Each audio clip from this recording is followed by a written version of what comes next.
Hello and welcome to the top 10 most likely unseen issues video. This is the final video in the Astranti pre-seen video analysis series for the February 2018 Strategic Case Study examination on budget gym operator Royals Gyms. So before we begin, I'm just going to start by telling you a little bit about myself and a bit about how we are going to approach the pre-seen and the things we're going to be looking for. So my name is Peter Steffer. I am the Director of CIMA here at Astranti. I've been with the company since 2013, and during that time I've written and marked many of the mock exams that we provide, and I've also written mocks for other tuition providers. I've also written many of the study texts that you may have used. And if you see in the bottom left hand corner there, my Facebook page, on the run up to the exam I'll be posting all kinds of hints and tips. So now let's take a look at the video series themselves. So for starters, I'm going to go through the pre-seen section by section, picking up on all the key points, the things that you should be looking for, the things you should be pulling out of the text and analysing. I'll then be applying them to the case itself, what they mean for the company and what it means for the industry that it operates in. Applying certain business models to it, ones that you may have learnt in your objective test studies, and the likely exam issues. So looking at it and thinking, based on this information, a likely question is X. And also other just hints and tips, general things that will help you gain extra marks in the exam. I'll then go on to my strategic analysis video, which will be taking the pre-seen as a whole and summarizing it and applying it into lots of different key business models and key business theories before rounding up with my top 10 issues. So these are the most likely things I think are going to come up in the actual exam. So how's it going to work? As I said, I'm going to go through it section by section. I'm going to assume that you haven't read the pre-seen. I'm going to assume that this is all new to you and we are going through it together for the first time. And what I'm going to do is I'm going to ask you to make notes yourself. So I'll stop the videos at the start of each one and ask you to make notes on a certain number of pages, and then we'll go back and review it together. And as I've said, at the end we'll go through a full strategic analysis and top 10 issues.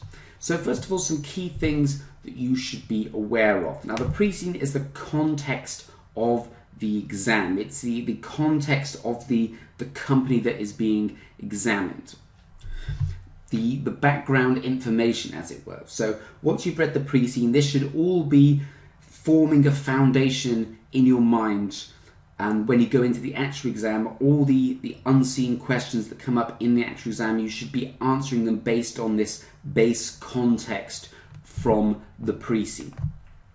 But it's worth noting that you shouldn't write anything based on the pre-seen. And that's because you're not necessarily going to be tested on something that's in the pre-seen. You'll be tested on the unseen material that you are given in the exam. If that unseen material is nothing to do with the material in the pre-seen, then you shouldn't be using the pre-seen material to answer the question. You must always use the unseen material.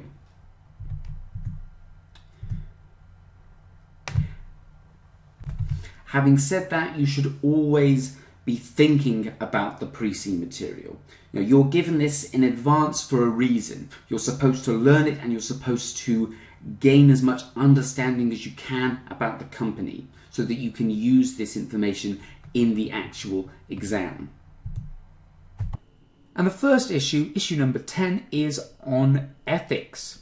Now, in this case study, compared with previous ones, there wasn't as much direct ethical material to talk about, but it's still one of my top 10 most likely issues because ethics is one of the most, if not the most commonly examined strategic case study topic. It appears in most variants. Since the syllabus changed in 2015 and the case studies started happening 4 times a year, every single sitting an ethical question has appeared in between 2 to 3 variants, which means that 40 to 60% of you sitting this exam, 40 to 60% of you watching this video right now will get an ethical question in their strategic case study exam. And one of the reasons for this is because CIMA want to be seen to be testing people on ethics. In the syllabus change, it was one of the big additions, was a lot more material on ethics. And not only will it be important for this exam, once you pass this exam, once you qualify as a full CIMA member, you will be expected to act with integrity, act with good ethics throughout the rest of your careers. But there was some specific focus in the pre-C. Did speak about health and safety of members and also staff issues as well, treatment of staff, the importance of staff, and treating them ethically is part of good ethics.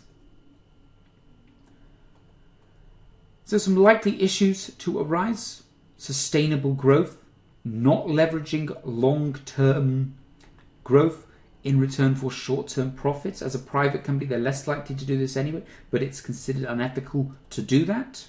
And it's something that the King brothers will not want to do. They want to grow the business organically. They want to grow the business sustainably. Legal liabilities as well, particularly relating to health and safety records. A lot of the time, ethics goes beyond the scope of law. This law is the bare minimum. Ethics goes beyond that. So, for example, if the minimum wage is $5 an hour, but perhaps it's unethical to pay people $5 an hour because it's not a living wage, you go beyond the scope of the law, acting ethically by providing a higher salary than that. Particularly given that staff are important to the organisation. It takes a lot of time, a lot of money to train staff. They all need to be trained in health and safety, etc. So it's important that we treat our staff well. Ethics also is relevant for data records. We keep a lot of information about our members on online databases, and anything that compromises those databases could cause a backlash, and also any use of that information could be considered unethical. That is just for our records. It's not something that we can send to anyone else. It's not something that we can package and sell to marketing companies and so on. Despite the fact that that might be legal, it's ethical to keep all that data confidential. And other likely issues that have come up in the past include issues over confidentiality. So of course that ties directly to what we were just talking about there with data records, pollution and wastage. For example, in this case, we buy a lot of expensive equipment comprised of plastic, comprised of metal, etc.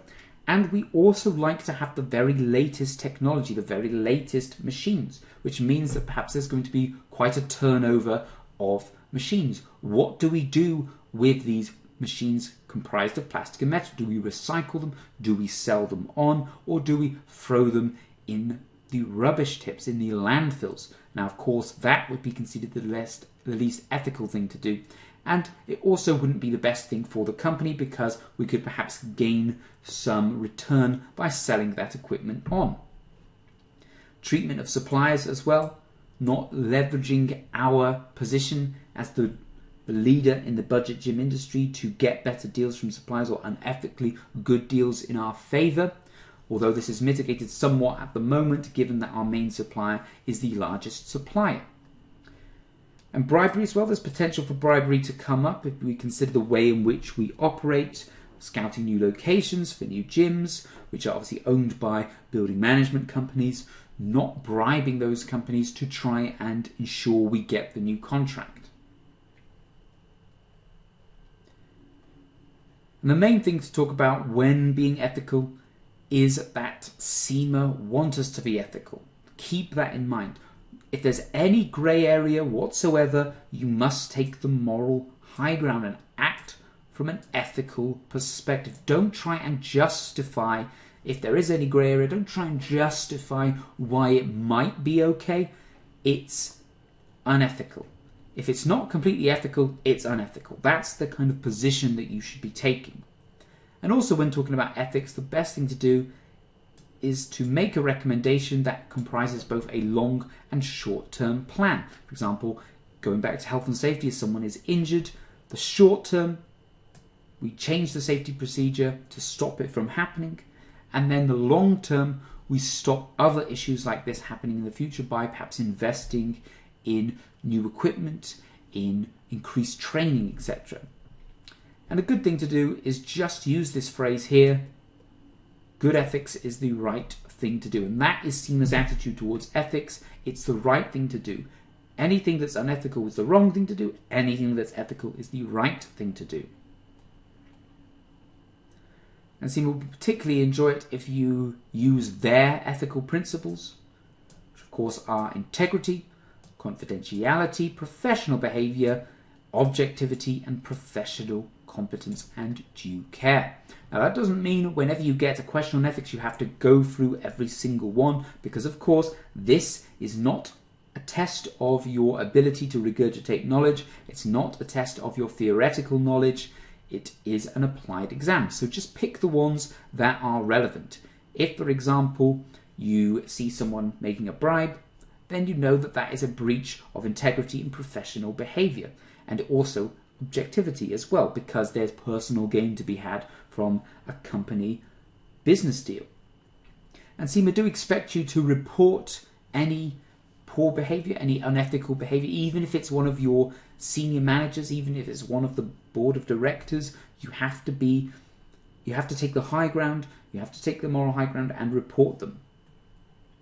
Another model you can use is the American Accounting Association resolution model. Now, you don't need to learn this model and learn all the bits, but some key bits that we can take out from that model that we can apply to any ethical answer are: who do we owe a duty of care to?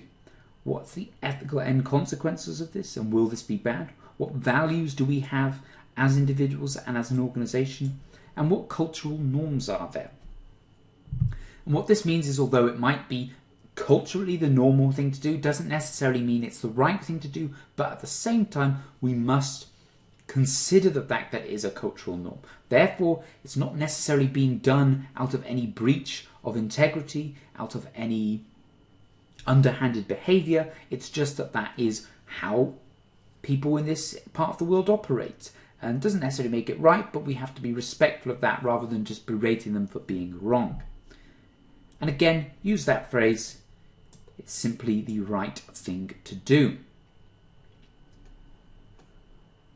On to issue number 9 then, which is on risk management. Now, risk management is a key P3 topic. It's the main way in which P3 will be tested in this strategic case study exam.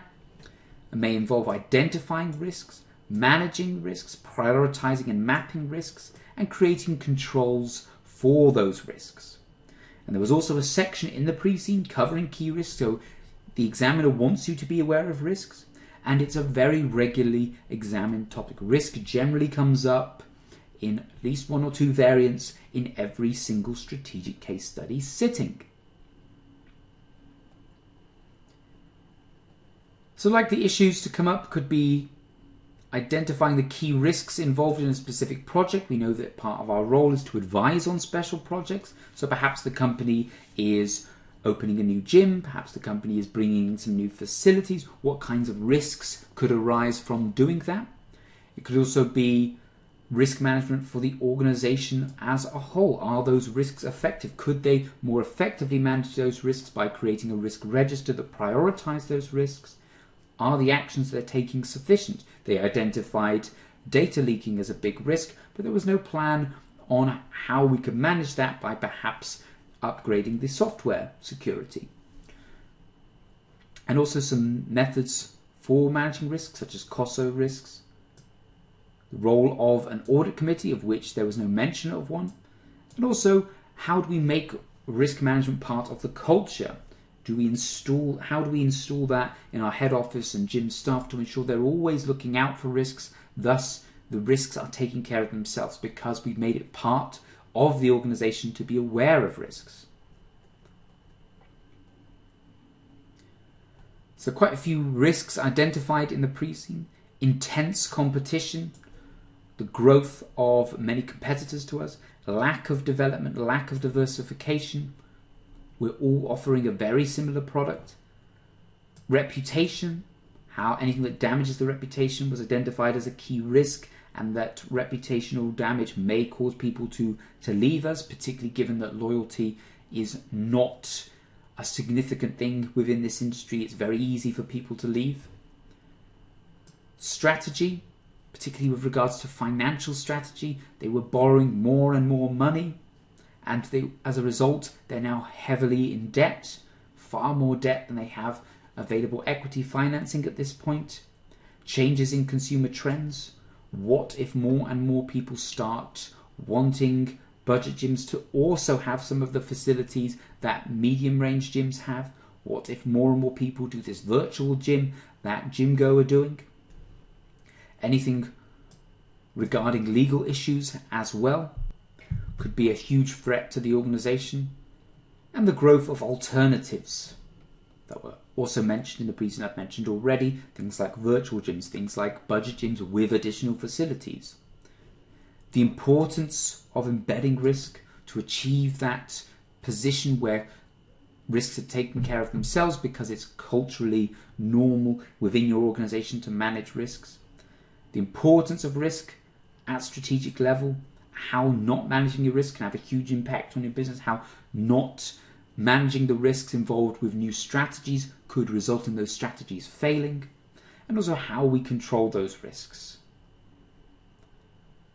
There are various theories for controlling those risks, again, such as risk mapping using a risk register, assessing the impact and likelihood. This allows you to prioritize your risk, meaning that you put your resources towards the risks that are going to have the most impact on your organization, and therefore you're more effectively managing them. Don't waste time and resources dealing with risks that are not going to have any kind of negative impact on your company or are very unlikely to happen, because that is money that could have been spent managing something that's going to have far more of an impact. We also have a couple of risk management models here, such as the COSO risk cube, which you can see here, and also the TARA model, which can be a good way of assessing risk, because when you're presented with a risk, you can then walk through these different steps, transferring the risk, such as insurance or outsourcing, just accepting it, mitigating it by putting factors in place to overcome it. An example of this could be if the company is going to start expanding overseas, as they've mentioned they want to, how do we deal with the impact of exchange rates? Well, we could hedge against them or avoid them by not doing it altogether. But one thing I will say, and this goes back to what I was saying with the ethical model, is that, again, this is not a test of theory. So don't waste too much time talking about theory, particularly on something as substantial as the COSO risk cube. Now, we've got a lot of things here. We've got 4 different things down this side, 4 different things down the top, and 8 different things from top to bottom. So you could spend 20 minutes talking about this risk cube, but none of it would really score you any marks because that's not what you are being tested on. So mention COSO risk as a whole, as a strategic tool to implement to help you control your risk. Don't go into the actual details of each bit. So I hope you've enjoyed this sample video and more importantly found it useful. Before I go, I'd like to quickly tell you about a few of the products that we do here at Astranti Financial Training, specifically for our case study courses. We have a study text which details all the key theories in which you will be expected to use in your case study exam, as well as details of how to approach the pre-scene and the case study. We also have a series of course videos detailing how to answer case study questions. This is actually an area in which many students struggle. Most of the scripts that I've seen, the failing scripts that I've seen, has actually been due to poor case study technique rather than lack of knowledge. We also have a series of pre-scene analysis videos based on the current up-to-date pre-scene, detailing all the key bits of information and likely issues you may face in the exam.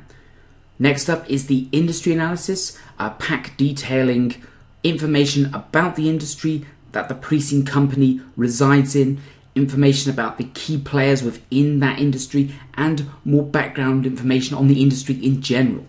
We also have a range of mock exams created for each level and based on the current pre-scene, which is a great way to get some practice in before you sit the real thing. We also offer marking and feedback on those mock exams so you can see where you are going wrong and where you can improve. Finally, we have the master classes. These are 2 one-day classes taken by our expert tutors to give you all the hints and tips you need to really add to your chances of passing the exam. Also, if you take our full course, we offer a pass guarantee, which, provided you have met all the requirements of the pass guarantee, you will get a free resit on the next exam should you fail to pass. So once again, thank you for your time. If you're interested in any of these products, please visit the website www.astranti.com for more information. Thank you.